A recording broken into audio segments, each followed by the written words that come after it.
students, we have discussed about the tool of astronomy, that is telescope.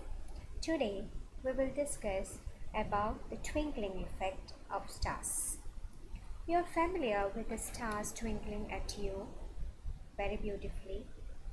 And what is that twinkling effect due to? Yes, that is the starlight when it has to travel through the atmosphere which covers Earth. What happens? It will feel a different density as well as different temperature and pressure and various scattering. So what will happen to that?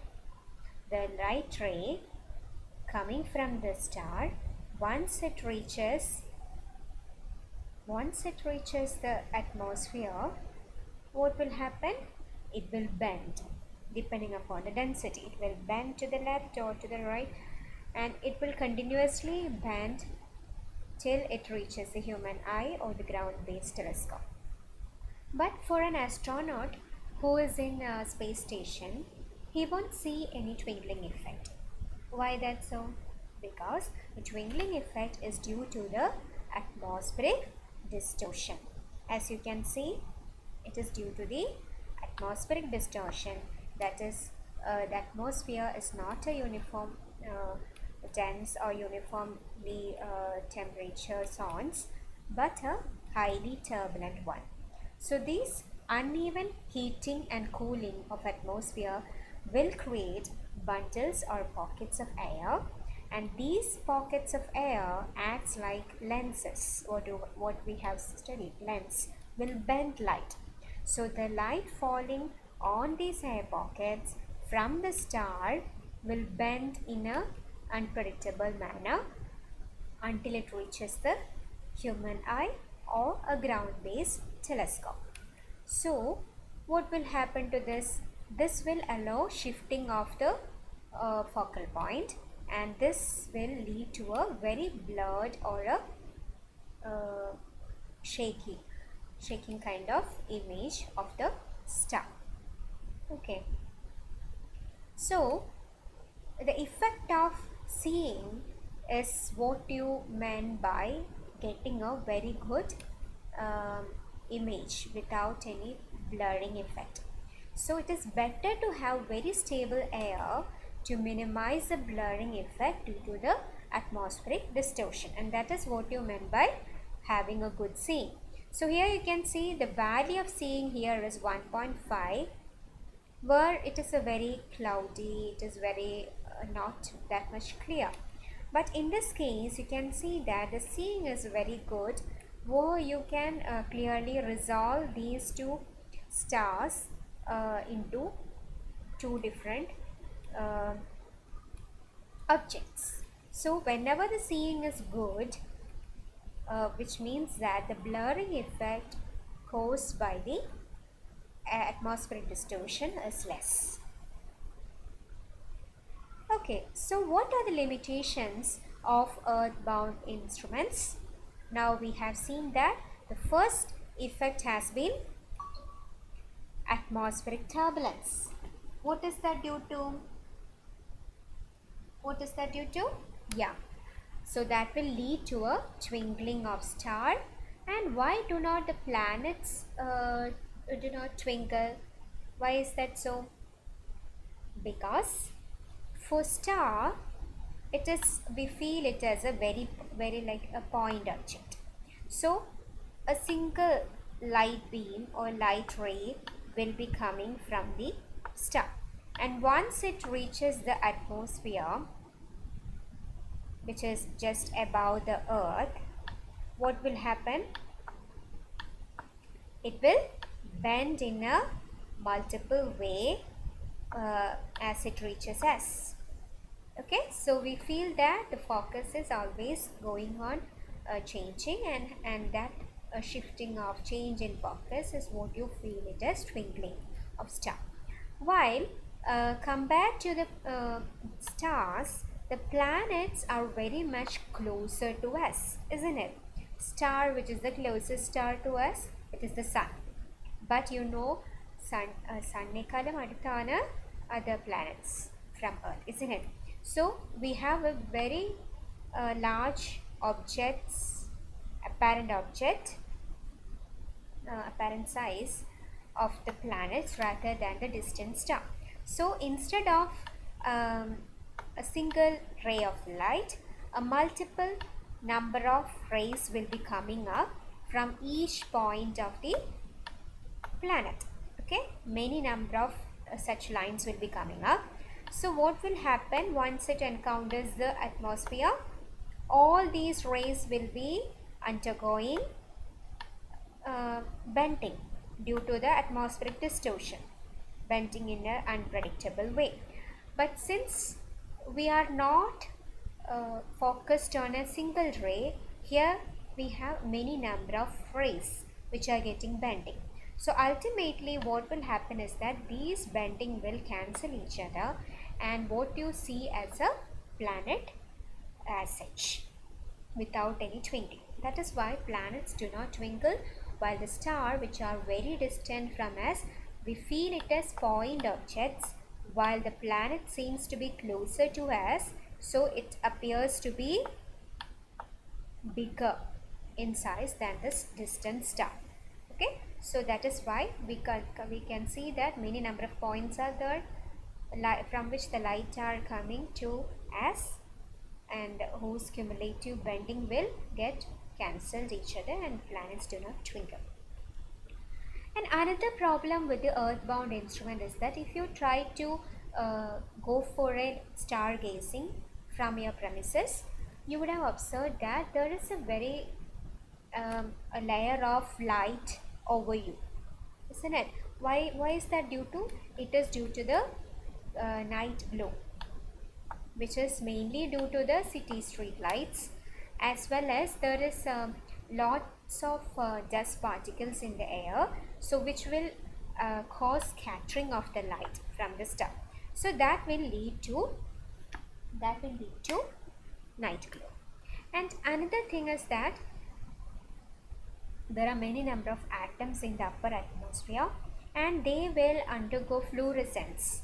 That means emission of light will happen, and corresponding to that we will see that there is a kind of glow surrounding the earth always. So what is the effect of that night glow?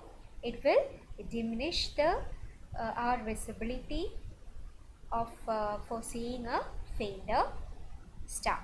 Okay. And another thing, as we have mentioned, there are lots of dust particles and smog and all. So man-made pollution will also decrease the visibility. And another important parameter which limit the earthbound instruments or telescopes is that limited range of receivable radiation. Why do we have a limited range of receivable radiation? Yeah, it is because of the presence of atmosphere. Not all the rays are allowed to enter the earth's surface. Okay, only radio wave can penetrate the earth atmosphere, and very small portion of microwave, and the major portion is visible light, and all other rays which are very much energetic are blocked down by the atmosphere. You would have heard there is a hole in the ozone layer which is causing the ultraviolet rays to come inside the atmosphere, or to penetrate the atmosphere, so that we are also exposed to the ultraviolet rays, isn't it? So why is that happening? The ozone layer has been protecting us without allowing any penetration of these highly energetic rays. If they penetrate the atmosphere, what will happen to the living beings? The cells will be ionized, and this will lead to mutations, tumor, and carcinogenic ആയിട്ട് മാറും. um, so basically speaking, only allowed radiations are visible light, radio waves, some portion of microwave. That is why we have been using radio waves for communication, for mobile communication, satellite communication, and tracking and all, we have been using radio waves. Why? Because we can send it out as well as it can be received by penetrating the atmosphere. Okay, so these are the major um, electromagnetic waves which is received from the earth. So there is a restriction on what be the other radiations being received. Okay, so where should one put the telescope? There should be an important site for placing the telescope. Why do we require that? We prefer to have very good seeing, very good visibility, which will have reduced limitations, as we have mentioned. Okay, so what are our criteria to be checked on while we install a telescope? We prefer to have very good stable weather. Okay, so where would we get a very good stable weather? Where there is no air at all. Where is that place? It is the space. Now, another thing is that we prefer to have um, get maximum light from the distant objects. So that means there must be very little absorption or no absorption at all, and that is what you meant by transparency. So we would prefer to have a place in earth which has very good transparency, which means little absorption of the light is happening. And another thing is that we prefer to have very stable air which will minimize the blurring effect, which means we could get a very good scene. So these good things for locating a place to deploy a telescope is offered by Mauna Kea in Hawaii Islands and La Silla. These places can offer a very good transparency and very good seeing effect because they are in like a mountain range where there is least air, and which can hence offer a good transparency, and it is very stable also. It doesn't change often, so that means there will be minimized blurring. Okay, so Mauna Kea in Hawaii Islands and La Silla in Chile are considered to be the heaven of telescope, where most of the countries have installed their telescopes in these places. So here you can see ഒരു തരിശ് ഭൂമിയായിട്ട് കിടക്കാണ്ട് barren island പോലെ തോന്നുന്നുണ്ട്. And you can see many number of telescopes are placed over there, and these are the twin telescope, Keck telescope, which is the largest optical telescope in Earth. And you can see the Mauna Kea is in Hawaii Islands, and it is about 4,200 meters above the mean sea level. Okay, so the next is, so that is Mauna Kea. So there you can see the Keck telescope, twin telescope, each is of 10 meters. So cumulatively you'll get 20 meter aperture diameter, 20 meter. And another one is La Silla. At La Silla you have a European Union Space Observatory. Here is a view of space, and you can see very clear weather over here without any fog and all. So this is considered to be the largest reflecting telescope, and you can see that it is of size 10 meter, isn't it? 10 meter, cumulatively it can give 20 meter. Okay, so that is the largest size of telescope in Earth. And this again, and on other larger telescopes are also under construction. Extremely large telescope which can offer 42 meters diameter, which is the diameter of the opening or the objective.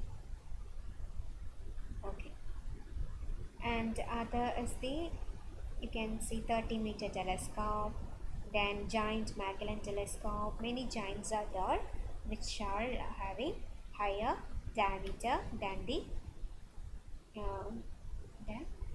Keck telescope. So this is extremely large telescope. Here you can see it is a 42 meter is the diameter, And India also have different telescopes. One of them is IUCAS telescope, 2-meter telescope. Where you can see it is actually consisting of segmented mirrors, and where you can see it is placed in a barren place where you get a very good weather. It is in Pune, IUCAS 2-meter. Okay, so as we have mentioned, um, there is a limited range of um, electromagnetic wave that is received from earthbound instruments. You know, a star when we look at them, we feel that white light is coming, right? Why that we feel so? Because our um, eyes can capture only the visible light, only the visible light. We are not able to see radio, microwave, infrared, ultraviolet, x-rays or gamma rays are not perceived by human eye. Um, we are only able to see visible light, and hence the name the visible light. Okay, but a star will be producing all these kind of radiations. So we would prefer to have a picture from all directions. That is a picture of what all radiations would be emitted by a star. Okay, so in order to get that view, we should go out of the atmosphere. Why? Because the atmosphere will allow only the radio and visible. Okay, so if you go outside the atmosphere, that is, if you go into the space, you have many number of advantage. There is no atmosphere, so there is no absorption or no twinkling effect. Very steady image will be obtained. And another thing is that and so diameter required will be very less, diameter of the telescope. And what else, you can receive all the kind of radiations. Okay, so if you employ telescopes in space, we can have wavelength of each type of radiations can be perceived, and that will determine or decide which kind of an instrument is that. So the telescope is named or decided based on what is the wavelength. Wavelength means ഏത് kind of radiation ആണ്, visible മാത്രമാണോ, radio wave മാത്രമാണോ, അല്ലെങ്കിൽ a group of things, radio, visible, ultraviolet, all of these are cumulatively collected. അപ്പോൾ അങ്ങനെ base ചെയ്തിട്ടാണ് ഓരോ ടെലസ്കോപ്സും സ്പേസിൽ നമ്മൾ എംപ്ലോയ് ചെയ്യുന്നത്. ആൻഡ് സൈസ് എത്രയാണ്, and what is the method of receiving those radiations, and how it is focused, and how it is recorded, all these will be decided based on what is the kind of wavelength it will be receiving. Each kind of wavelength will have its own kind of size, requirement, methods involved and all. Okay, so the first telescope, space telescope, um, is Hubble Space Telescope. It is named after Edwin Hubble, and it can absorb visible, absorb in the sense perceive visible, ultraviolet as well as near infrared element of the um, star radiation, and it was deployed in 1990. See, it has been still working, and it is almost like 30 years now. You can expect what kind of stability it still have, and it is only 2.4 meter. Hope you remember what is the largest size of the reflecting telescope in Earth. Yeah, it is 10 meter.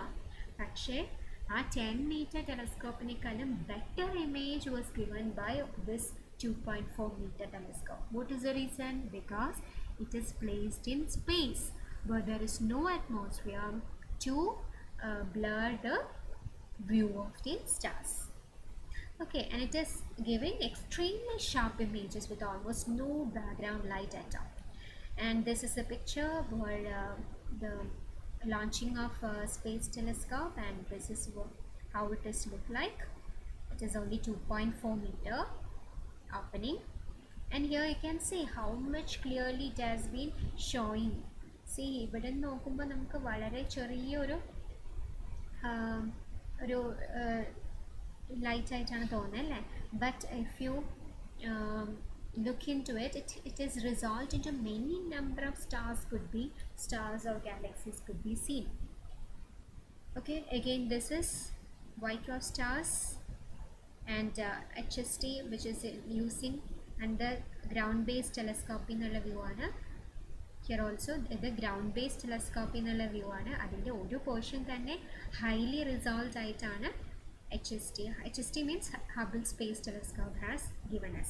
Similarly, this is a ground based image, while this is the image, clear image of the very small portion. ഈ ഒരു portion തന്നെ വളരെ clear ആയിട്ടാണ് HST, Hubble Space Telescope has given us.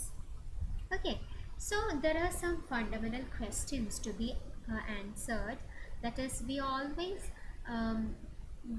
questioning ourselves, how does this universe come into being, how it all happened, and how does all these stars come up, and is it the only way of observing universe? Is there is any other things that we cannot see? Is it the large scale structure, or is there is any other form of matter which is not seen by us? And yeah, that is another question. And the most exciting question, is there any life anywhere else in the universe, isn't it? So all these fundamental questions can be answered only from the data that is we obtain from the space as well as the earth-bound telescopes. Okay, that is why the relevance of telescope.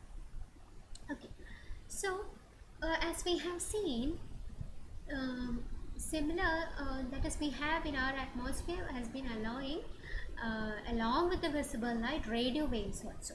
So there is a possibility that you can construct radio telescopes also in from the earth itself. Okay, so how it has happened, let us see. So Carl Jansky in 1913, he was an engineer working with the radio communication and all. So he observed that there is a static interference in transoceanic communication. That is, there is a hissing noise being heard at a regular interval, and it crossed the meridian 4 minutes earlier each day. Okay, so he confirmed that it is not from sun, but he understood that it is coming from the direction of center of Milky Way galaxy. Okay, so that is how a first radio wave was sensed. It was sensed by Carl Jansky. So here in this, Grotreber constructed the first directional radio antenna, and he using this antenna, he constructed the first radio map of the sky.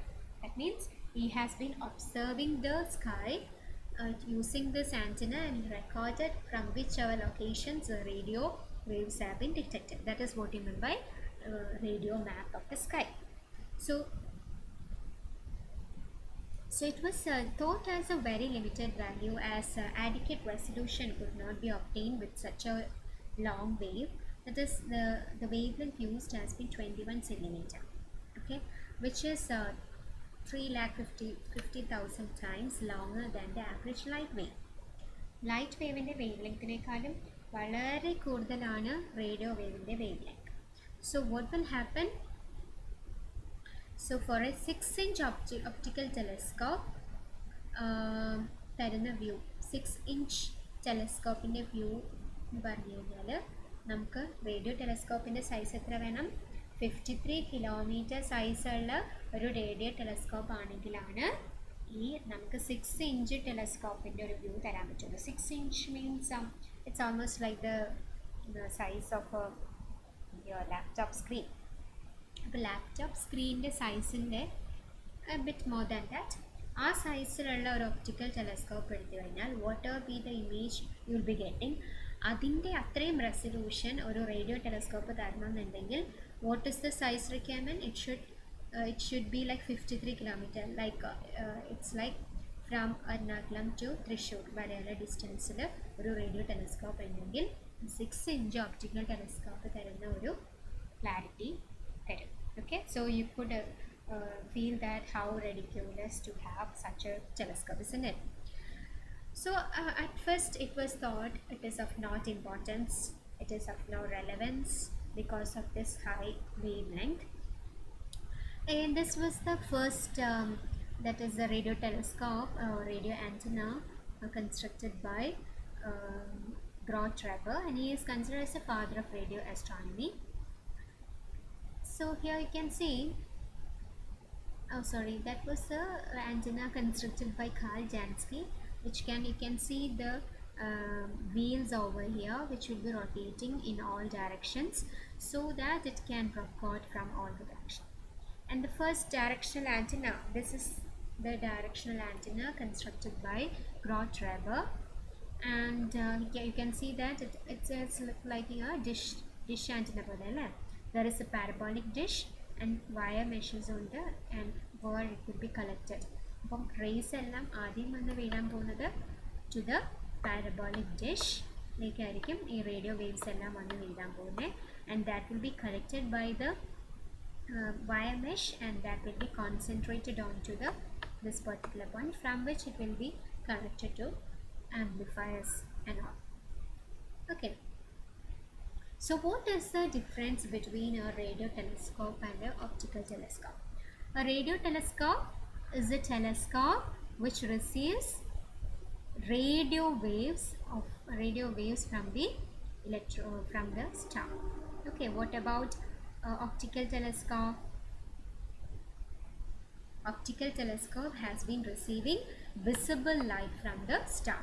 Okay, and radio telescope requires parabolic dish, which is actually made out of wire meshes and all, while optical telescopes are made using reflected telescope. If it is reflected telescope, it is made using glass mirrors. Okay, and radio telescopes must be located in valleys rather than in mountains.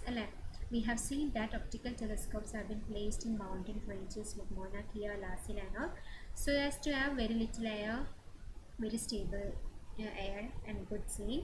While radio telescope adupole mountain le konde vechittu karilla, we prefer to have it in valleys because mountain le vechu kayinal there is a problem that we might think that those are that will interfere with the radio communication which is already used by the earth people, like you know, radio communications has been going on, right? Mobiles using under satellite communication under, അതെല്ലാം radio വേവ്സിനാണ് use ചെയ്യുന്നത്. അപ്പം നമ്മൾ mountain റേഞ്ചസിൽ കൊണ്ട് വെച്ച് കഴിഞ്ഞാൽ what you will B receiving will be the radio waves that is generated from the earth. എർത്തിൽ നിന്ന് generate ചെയ്യുന്ന radio waves ആയിരിക്കും റിസീവ് ചെയ്യാൻ പോകുന്നത്. നമ്മളുടെ ആവശ്യം എന്താ? We prefer to have radio waves to be detected from the സ്റ്റാർസിൽ നിന്ന് വരുന്ന റേഡിയോ വേവ്സ് ആണ് നമ്മൾ റിസീവ് ചെയ്യാൻ ഉദ്ദേശിക്കുന്നത്. So then in order to avoid the interference due to the radio waves in earth, we prefer to place these telescopes in valleys. അപ്പോൾ വാലീസിന് വെക്കുമ്പോൾ എർത്തിൽ ഉണ്ടാക്കുന്ന റേഡിയോ വേവ്സ് ഒന്നും ഇവിടെ വന്ന് ഡിസ്റ്റർബൻസ് ആവില്ല. ആകെ ഏത് റേഡിയോ വേവ്സ് മാത്രമേ റിസീവ് ആവുള്ളൂ? The radio waves which are directed from the stars or outer space മാത്രമായിരിക്കും വാലീസിലേക്ക് എത്താൻ പോകുന്നത്. So this is the basic working of a radio telescope, where you can see the radio waves have been falling onto the parabolic dish, which is also called parabolic reflector, which will be then focused onto the antenna, and from the antenna it will be connected to a amplifier where the signals will be amplified, intensity and amplitude, and later it is recorded.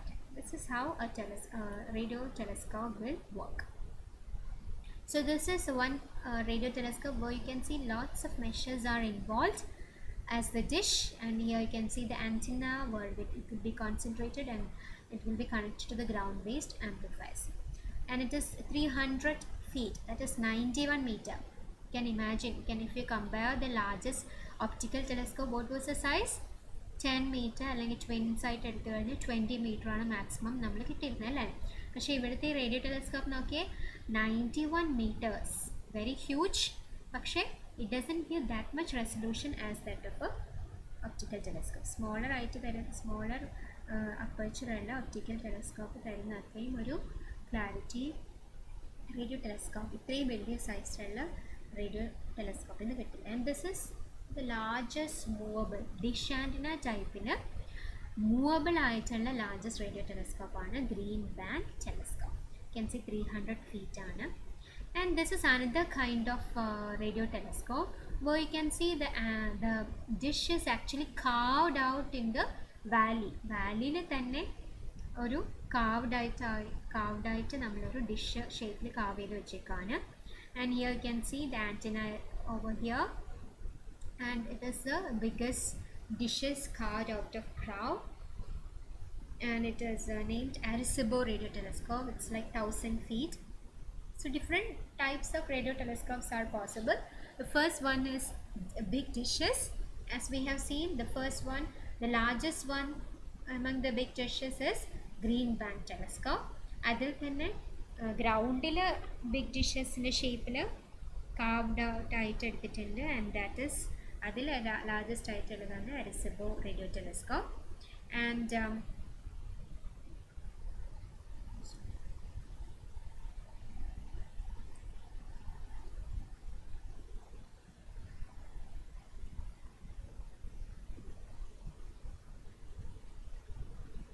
so that was different types of radio telescope we were looking at. Arecibo radio telescope, and this one is another telescope constructed by China, 1000 feet. Earlier it was 305 meters, and this is again it is 100 feet, I think. 100 it is. Now it is 1000 feet, 500 meter aperture spherical radio telescope, which is named as FAST. And the another kind of radio telescope is that instead of a single dish, a many number of dishes will be aligned. Here you can see a Y-shaped manner, many number of dishes has been arranged, and that is called large array of telescope, and that is we named it as radio interferometer എന്ന് പറയും. Radio interferometer എന്ന് പറഞ്ഞാൽ big dishes തന്നെയാണ്, പക്ഷേ many number of dishes will be there and they will be connected. So they form a array, and അതിൽ ഒരെണ്ണമാണ് very large array VLA, another type. And the other one is very long baseline interferometer. Earlier it was located on ഒരു പ്ലേസിൽ തന്നെയായിരുന്നു അല്ലേ, ഒരാൾക്ക് തന്നെ ഒരു particular പ്ലേസിൽ തന്നെയാണ് വെരി ലാർജ് അറേ എന്ന് വിചാരിക്കാം. Very large base line interferometer എന്ന് പറഞ്ഞു കഴിഞ്ഞാൽ ഓരോ ഡിഷസും ചിലപ്പോൾ ഓരോ കൺട്രീസിലായിരിക്കും. ഇന്ത്യയിലാണ് ഒരെണ്ണമെങ്കിൽ അടുത്തത് ദുബായിലാകാം, അടുത്തത് ഓസ്ട്രേലിയയിലാകാം. So they don't have a ground connection ഇല്ല, ഇൻഡിപെൻഡൻ്റ് ആയിട്ട് റെക്കോർഡ് ചെയ്യും, and later their recordings will be correlated. So which can give a അപ്പോൾ അത്രയും സൈസ് കവർ ചെയ്യുന്നുണ്ട് അല്ലേ. Like Dubai, India and Australia എടുത്തു കഴിഞ്ഞാൽ they will be covering a huge distance, isn't it? So the aperture size will be in very much larger kilometers, so and hence the name very long baseline interferometry. Okay, and such a one is here. You can see LOFAR, low frequency array, 1000 kilometer and more, and you can see 20,000 dishes are involved, small antennas, 20,000 all under. If you check the middle portion, here is the view of the middle one. This is where you can see many number of dishes being arranged. This is the aerial view from here. Okay, and another one is in India you have a very large radio telescope which is called Giant Meter Radio Telescope, which is the largest radio telescope which can perceive a wavelength in meter range. And it is only, the picture shows only one such dish involved. There are actually 30 number of such dishes arranged in a particular way, and it constitute about like all these, if you take all these dishes together, they will contribute 25 kilometer. Each one is 45 meter ആണ്. പക്ഷേ they are deployed at different locations. So cumulatively ഒരു 25 കിലോമീറ്ററിൻ്റെ ഉള്ളിലാണ് ഈ പല ഡിഷസും arrange ചെയ്തിരിക്കുന്നത്. So the total aperture possible for this giant meter radio telescope is 25 kilometer. Okay, and it is considered to be the world's largest array of radio telescope which can receive at meter wavelength. Meter wavelength is the largest title, and that is why the name giant meter radio telescope. And because it is very giant, that is huge area, kilometers kittunnundu, it will be very sensitive. It can give very high resolution, and as well as it has very good ability to image radio emission from diffuse extended region. Extended ആയിട്ടുള്ള ഒരു റീജിയനിൽ നിന്നും star ഒരു concentrated region അല്ലാതെ diffuse ആയി കിടക്കുന്ന extended റീജിയൻസിൽ നിന്നും നന്നായിട്ട് തന്നെ റേഡിയോ വേവ്സ് റിസീവ് ചെയ്ത് കാണിക്കുന്നുണ്ട്. And it is arrange in a Y shaped manor.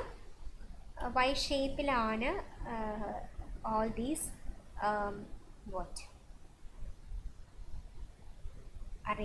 all these dishes have been arranged. അതായത് ഈ ഡിഷസ് ഈ ഒരു ലൈനിൽ കുറേ ഡിഷസ് ഉണ്ടാവും, ഈ ഒരു ലൈനിൽ കുറേ ഡിഷസ് ഉണ്ടാവും, ആൻഡ് ഈ ഒരു ലൈനിൽ കുറേ ഡിഷസ് ഉണ്ടാവും. That is why the name. So total നമ്മൾ ഈ ലെങ്ത് ഡിസ്റ്റൻസ് എടുത്ത് നോക്കിക്കഴിഞ്ഞാൽ it will corresponds to total this diameter will be 25 kilometers ഉണ്ടാവും. Okay, and what are the achievements of these giant meter radio telescope? We call it as GMRT. And what is the achievements? It has been able to find out the primordial neutral hydrogen. You know that at the initial stages of universe, it was completely consisting of neutral hydrogen. So this radio telescope was able to find out the primordial neutral hydrogen clouds, which can give us an idea of galaxy formation. And also it is very much used in pulsar research also. So these are the major area of study for GMRT. So this is another I don't know if it works or not. Let's see.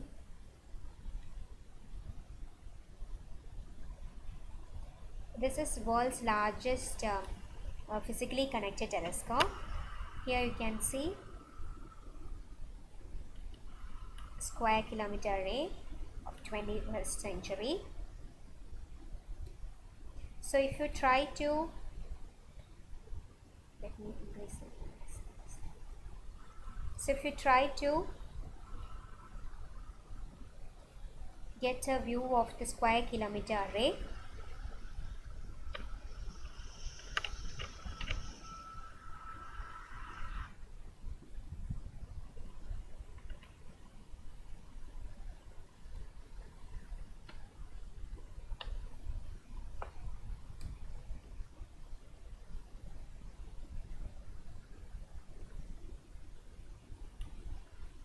so we have reached up to one dish, and there are many number of dishes available over there in square kilometer array.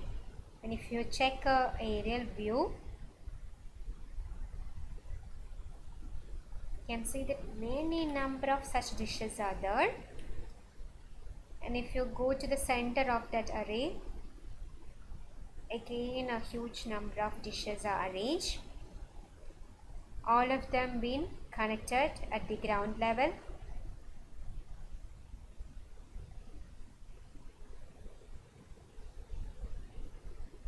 And again from the center, some regions have been extended like arms of the square kilometer array. So the entire thing will be given by the whole region. Entire size of the radio telescope will be given by the whole diameter. And if you check the connections, there are many connections happening at the ground, which can lead to a high synchronization and correlation of these data. So this is supposed to be the world's largest physically connected telescope, square kilometer array. So you can see that it is highly connected and many number of such telescopes are there. Okay, so let me end with this. So what we have discussed is two kind of telescope. The first one has been optical telescope and second one is radio telescope. So radio telescopes will be receiving radio waves. There you can see the kilometers going on. It's like 150 kilometer, again then it's going on 1000 kilometer, then 2000 kilometer, again it is reaching up to huge distance. Okay, so let me end with this. Thank you.